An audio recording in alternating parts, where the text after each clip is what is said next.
এক হাত কান ধরে তার বোকা বোকা হাসার মানে সে কোনো কারণে ক্ষমা চাইছে। কিন্তু কি ব্যাপার, ক্ষমা চাইছে? তৎক্ষণাৎ তাদের পিছনে হুড়মুড় করে এসে দাঁড়ালো সেই অসভ্য মেয়েটি, যে অভয়কে জড়িয়ে ধরেছিল। মেজাজ আরো বিগড়ে গেল তার। অভয় কিছু বলতে উদ্যত হয়, তখনই কান ধরে থাকা ঐশানী গড়গড় করে বলে ওঠে, আই এম সো সরি। আসলে ভুলটা আমারই। কিছুক্ষণ আগে যে আপনাকে জড়িয়ে ধরেছিল, আবার থাপ্পড়ও মেরেছিল, সে আমার কথাই ওসব করেছে। আসলে মেইন কথা হচ্ছে ও আমাদের friend. Always truth or dare খেলার মাঝে ডেয়ার নিলে খুব কঠিন ডেয়ার দিত, যার কারণে আমরা সবাই বাঁশবাগানের মালিক হয়ে গেছি। তাই আমরা আজ ঠিক করেছিলাম আমরাও ওকে বাঁশবাগানের মালিক বানিয়ে ছাড়বো। তাই আজ ডেয়ার খেলার সময় আপনার দিকে নজর পড়ে। আর আমাকে দেখে তোমার মাথায় শত শয়তানি পোকা আছে কিলবিল করে ওঠে। তাই তুমি এই মেয়েটাকে বলো আমায় জড়িয়ে ধরে প্রপোজ করতে এবং সাথে সাথে থাপ্পড়ও মারতে, রাইট? অভয় ঐশানীকে কথার মাঝে থামিয়ে দিয়ে কথাগুলো বলে। ঐশানী সুন্দর করে হেসে একটা তালি দিয়ে বলে, আরে বাস, আপনি কি করে জানলেন? বলার পরই চিহুপাতে কামড় দিয়ে বসে ঐশানী। চোখ ছোট ছোট করে তাকায় অভয়ের দিকে। অভয় রাম ধমক দিয়ে বলে ওঠে, তাহলে মেইন দোষটা তোমারই। হেই, ডু ইউ নো আমার কতটা ক্ষতি হয়েছে এতে? আমার সব শেষ করে দিলে তুমি। আবার সাইরা কি ভাবলো? ধমকানি শুনে চমকে ওঠে ঐশানী। পেছনে তার বান্ধবীরা আগেই ভয়ে চোখ মুখের রং পাল্টে ফেলেছে। দেখুন, আমি সচরাচর কাউকে এভাবে সরি বলি না। আজ বলছি তাও আপনাকে, কারণ আমিও জানতাম না বাঁশবাগান তৈরি করে দেয়া বান্ধবী নিজেও বাঁশবাগান তৈরি করতে রাজি হবে। জানলেই ডেয়ার দিতামই না। অভয় হাত মুঠো করে দাঁত কিরমির করে চেয়ে থাকে। দূর থেকে দেখতে পায় সায়রা একটা রিক্সা ধরে চলে যাচ্ছে। বুকটা ধক করে ওঠে অভয়ের। এতদিনের সম্পর্কের কি কোনো শুভ পরিণতি হবে না? এদিকের কথা অভয় ভুলে গিয়ে ছুট লাগায় ছোট ঘাস ভরা গার্ডেন থেকে রাস্তার দিকে। তা দেখে গাল ফুলিয়ে তাকাই ঐশানী। শ্যামলা ঘোড়া, আমি সরি বললাম নিজে ইটস ওকে বলবে, তা না ঘোড়ার মতো দৌড়ে চলেছে। তোর বউ এক নাম্বার শয়তানের হাড্ডি হবে, মিলিয়ে নিস। বলেই ভেংচি কাটে ঐশানী। ঘাড় ঘুরিয়ে পেছন ফিরে তার বন্ধু যাকে ডেয়ার দেওয়া হয়েছিল তার উদ্দেশ্যে ছিলিয়ে বলে, রিনি ইনি বিনি চিনি মিনি, আজ তোর জন্য প্রথমবার কান ধরে সরি বলতে হলো। ফজলামি, ফাজিলের ফাজিল, বদের বদ। রিনি ঠোঁট উল্টে ঢং করে বলে, তুই তো বললি ডেয়ার পূরণ করতে, আর তুই তো জানিস আমি ডেয়ারের ব্যাপারে কতটা সিরিয়াস। চুপ কর। এই তোরা সবাই শোন, আজকের দিনের জন্য রিনির গালটা সরকারি। যে পারবি তার গালে 2-4টা থাপ্পড় মারবি, কোনো বারণ নেই। ঐশানীর সব বান্ধবীরা দাঁত কেলিয়ে হেসে রিনির দিকে তাকায়। রিনি মারে এক দৌড়, সবাই তার পিছনে ছোটে। ঐশানী ছুটতে যায়, তার মাথা চক্কর দেওয়ায় সে পারে না। কিছুক্ষণ থম মেরে দাঁড়িয়ে থেকে সূর্যের দিকে তাকিয়ে বলে, সূর্য মামা, নিজের তেজ তো কম করতে পারো। নিজের এত শক্তি থাকতে আমার শক্তি শুষে নেওয়ার খুব কি দরকার? কেন না? ফোন বেজে উঠাই ঐশানীর আর যাওয়া হলো না। মায়ের নম্বর দেখে রাস্তা ধরে হাঁটা শুরু করে সে।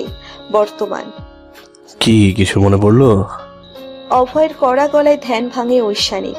কাদো কাদো মুখ করে তাকাই অভয়ের দিকে। কয়েক সেকেন্ডের ব্যবধানেই তার কাদো কাদো মুখ হাসিতে চকচক করে ওঠে। এতে অভয় অবাক হয়ে তাকায়। মেয়েটা যে আসলে পাগল সেটা বুঝতে অভয়ের দেরি নেই। পাগলটা তো কখন হাসে কখন কাঁদে বোঝাই যায় না। ঐশানী খুশিতে লাফিয়ে বলে, কাল তো সায়রা নাকি ওটা আপনার গার্লফ্রেন্ড ছিল। ইট মিনস আপনি আমায় বিয়ে করবেন না? উফ, মস্ত বড় ঝামেলা থেকে বাঁচলাম। থ্যাংক ইউ সো মাচ অভয় ভাইয়া। গার্লফ্রেন্ড থাকলে বিয়ে করা যায় না? কে বললো সেটা তোমায়? এখন বিয়ে করতে চাও না বলে মাথায় এক বোতল তেল মেখে মুখে পুরো মেডেল ক্রিম লাগিয়ে হাজির হয়ে ভাইয়া ভাইয়া বলে পুরো দুনিয়া অন্ধকার করে ফেলেছ। তাহলে কি মনে হয় তোমার আমি তোমায় বিয়ে করবো না? আমার তোমার খুব পছন্দ হয়েছে, ইভেন বিয়েটা তোমাকেই করছি। বিয়ের জন্য তৈরি থেকো। ঐশানীর খুশিতে চকচক করতে থাকা মুখ ফ্যাকাশে বর্ণ ধারণ করে। চমকে উঠে বলে, কি? কি নয়, জি।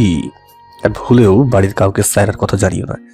সায়রাকে কেউ পছন্দ করে না, তাই জানিয়ে লাভ হবে না। কথাটা বলে হনহন করে বেরিয়ে যায় অভয়। রুবে যতক্ষণ থাকবে ততক্ষণ মেয়েটার উপর রাগ ঝাড়তে ইচ্ছে করবে। ঐশানী গালে হাত দিয়ে ধপ করে বসে পড়ে বেডে। তার বিয়ের সানাই বাজবে কি তবে? আরে অভয়, এত তাড়াতাড়ি কথা হয়ে গেল তোদের? দুজন দুজনকে ভালো করে চিনলি তো? অভয় সিঁড়ি থেকে নামতেই তার বাবা রাহাত খান বলে ওঠেন কথাটি। সবাইকে দেখে নিজের মুখ চোখের ভঙ্গি স্বাভাবিক করে নিচে নামে অভয়, তবে মুখে নেই কোনো হাসি। যদিও অভয় সব সময় হাসিবিহীন থাকতে স্বাচ্ছন্দ্য বোধ করে, তাই তার বোন অনিন্দিতা তাকে নিরামিষ ভাই বলে সম্বোধন করে। আরে বেটা, মুখটা কবির মতো করে রেখেছিস কেন? বিয়ে হবে তোর, সবসময় মুখে ফার্স্ট ক্লাস হাসি ঝুলিয়ে রাখবি, তা নয় সবসময় ঠোঁটের ঠোঁট চেপে মৌনব্রত রাখে। রাহাত খানের কথায় অভয়ের কোনো পরিবর্তন ঘটে না।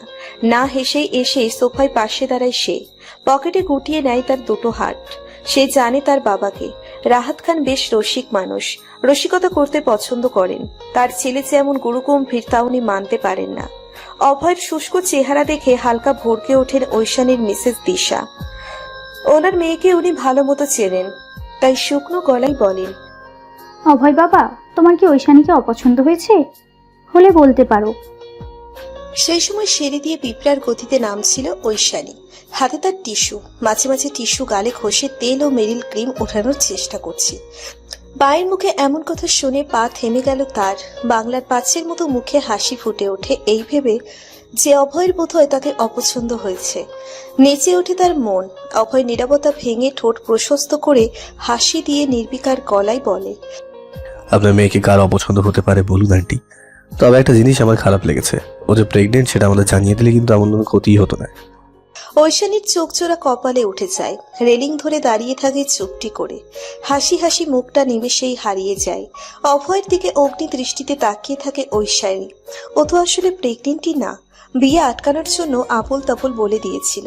এর পরিণাম এত ভয়ানক হবে কে জানতো। হঠাৎ পেটে কারো স্পর্শে হকচকিয়ে ওঠে ঐশানী। তার ছোট বোন ঐশানী তার পেটে হাত রেখে চোখ বড় বড় করে তাকিয়ে আছে। আপু, তুই প্রেগনেন্ট? একবার আমায় বলবি না? বললে তোর বিএফের সাথে লাইন সেটিং করে দিতাম। কি বাবু হবে রে, ছেলে না মেয়ে? আহাম্মক হাড়গিলার গার্লফ্রেন্ড, সরিয়ে সোজা করে দিব। তোর কি মনে হয় আমি এমন? পেট থেকে ঐশীর হাত সরিয়ে ঐশী আহম্মকের মতো মাথা চুলকাতে শুরু করে। না, তা তো মনে হয় না। বিয়েটা আটকানোর জন্য এসব বলেছিলাম। সব ছিল ওই ঋণীর বুদ্ধি। ওরে যদি এই শ্যামলা ঘোড়ার সাথে ঝুলিয়ে দিতে পারতাম, জীবনটা ধন্য হয়ে যেত। ঐশী ফিক করে হেসে নিচে তাকায়। খুঁজতে থাকে পাত্রকে। এতক্ষণ বয়ফ্রেন্ডের সাথে কথা বলার কারণে আসতে পারেনি নিচে। এখন এসে এসব কাহিনী দেখে হোহা করে হাসতে মন চাচ্ছে তার। আপু, অভয় ভাইয়ের নাম তো অনেক শুনেছি, আর চোখে দেখে সার্থক হলো। বাবার কাছে কত শুনেছি অভয় ভাইয়ের প্রশংসা, আজ বলতে বাধ্য হচ্ছি অভয় ভাই আসলে জিনিয়াস। নয়তো তোকে এভাবে সোজা করতে কে পারে বল? ঐশানী তীক্ষ্ণ দৃষ্টি নিক্ষেপ করতেই চুপ হয়ে যায় ঐশী। তারা দুজন নিচে তাকিয়ে থাকে সবার কথা শোনার উদ্দেশ্যে। এটা তুমি কি বলছো ভাই? আমার মেয়ে তো এমন নয়। ও কি তোমায় এসব কথা বলেছে? হতভম্ব হয়ে বলে ওঠেন ইমতিয়াজ রহমান। অভয় বেশ কনফিডেন্সের সাথে বলে, জি, ঐশানী নিজের মুখেই কথাটা স্বীকার করেছে। এখন সত্যিই না মিথ্যা সে ভালো বলতে পারবে। তবে টেনশন করবেন না আঙ্কেল, যা হয়ে যাক ঐশানী দায়িত্ব নিতে আমি রাজি আছি। ঐশানী মেয়ে আমার বড্ড বেশি চঞ্চল অভয়। আমি জানিও তোমায় কনফিডেন্স করতে এসব বলেছে। অভয় কিছু বলে না, চুপ করে দাঁড়িয়ে থাকে। অভয়ের পরিবর্তে তার মা মিসেস তনয়া শব্দ করে হেসে বলে ওঠেন, সবটা এত সিরিয়াসলি নেওয়ার কোনো দরকার নেই ইমতিয়াজ ভাই আর দিশা। সব শেষে এটাই সিদ্ধান্ত হলো যে আমরা বেআই আর বেআইন হব। কতকালের স্বপ্ন বলো তো? সবাই হুহা করে হেসে উঠে মিষ্টিমুখ করতে শুরু করে। আরো কথাবার্তা বলতে বিদায় নেয় অভয় এবং তার পরিবার। ঐশানী এবং ঐশী দুজনেই সিঁড়ির বেশ ওপরে সবটা দেখতে থাকে। যাবার আগে অভয় দরজার কাছাকাছি গিয়ে সিঁড়ির দিকে তাকায়।